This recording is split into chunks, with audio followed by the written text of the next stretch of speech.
Like nyo na rin, team. Okay, sige, sige. Ano ba yun? Okay na sa akin yan. Nakatulad natin Good yan. evening, everyone. Zoe? Is that you? Yes, it is me. I'm sorry I'm late. It's okay. Ayaw na pinayo.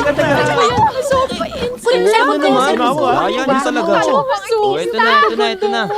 So magkakaroon tayo ng official Facebook page, tapos okay na yung video presentation natin. At saka papasok na pala tayo dun sa pinakamahirap na bahagi ng ating trabaho, yung fundraising. So kailangan talaga natin ng datong para maisakatuparan ng lahat.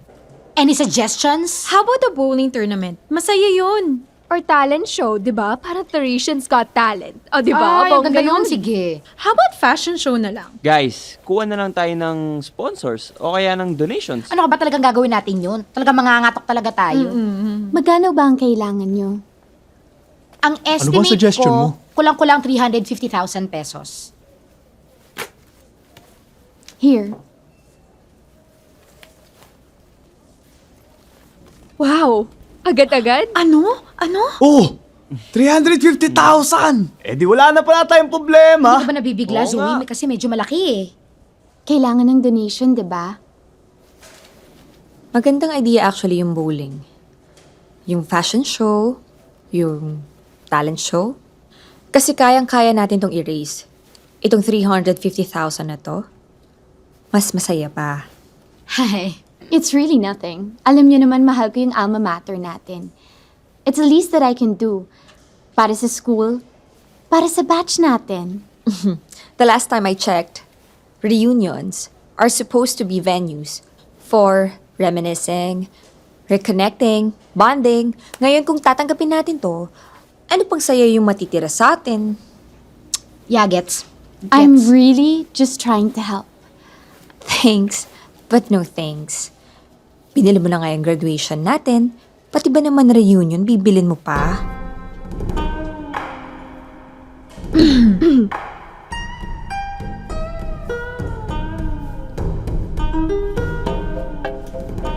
Ay, sabi ko naman sa inyo eh.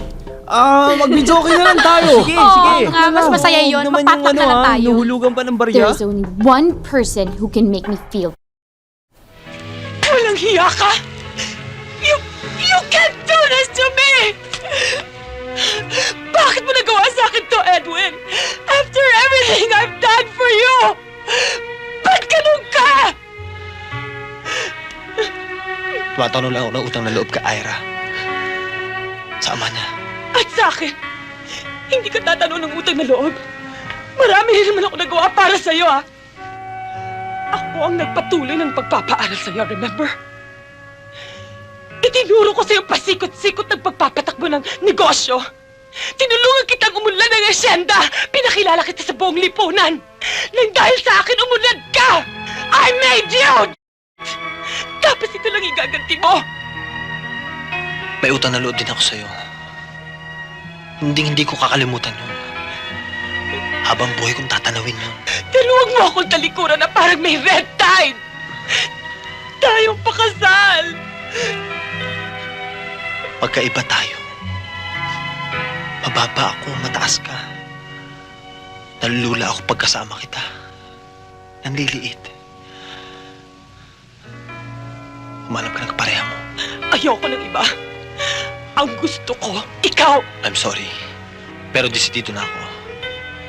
Tapos na sa atin ang lahat. Si Ira ang pakakasalan ko. No, hindi ako papayag, Edwin! Uulitin ko, I'm sorry. No, Edwin! At sino nagsabi sa'yong tatanggapin ko sorry mo? Ang lahat ng akin ay nilalabag ko ng patayan! Donna, it's over! I'm sorry. No, Edwin, please don't go! Edwin! Edwin!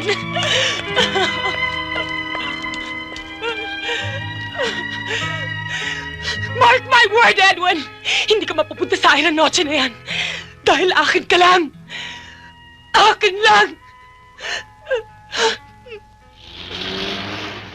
Halos lahat ng kargamento ko, hindi ko mailabas. Iniipit ako ng customs.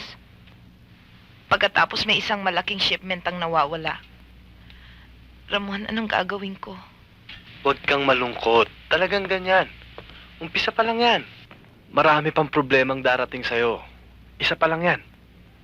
Alam mo, Esther, sa tingin ko nga, napaunlad mo na tong negosyo mo.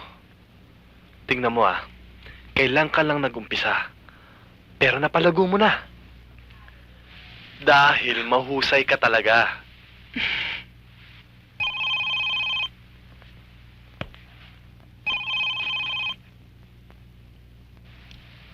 Hello? Kamusta ang shipment mo sa customs? Sino to? Sino to? Sino yan?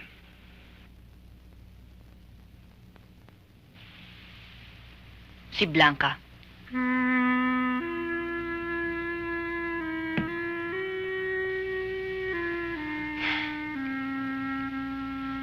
Akala niyo siguro, basta-basta niya ako matatalo.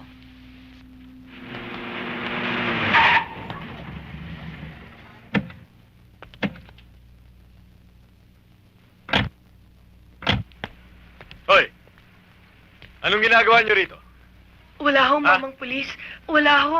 Pauwi na ho kami. Ano? Bakit ako? Wag ka! Nanang! Ano yan? Ha? Iwan mo ako! Nanang, tulungan mo ako! Tumahimik ka! Iwan niyo ako!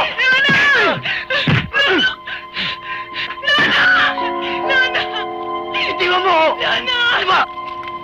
Paimbestigahan mo na yan doon. Maraming salamat, Sarge. Pakisabi lang po kay Hepe. Mabuti to kung una niyong naisipang tawagan. Tumawag ako kay Ate Esther, kaya lang walang sumasagot.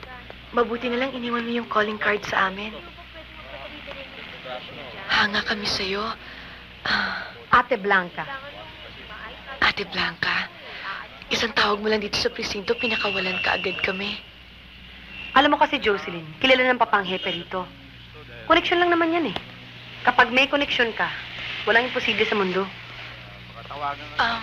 Ate? May kilala ka ba sa mga recording studio? Meron. Bakit?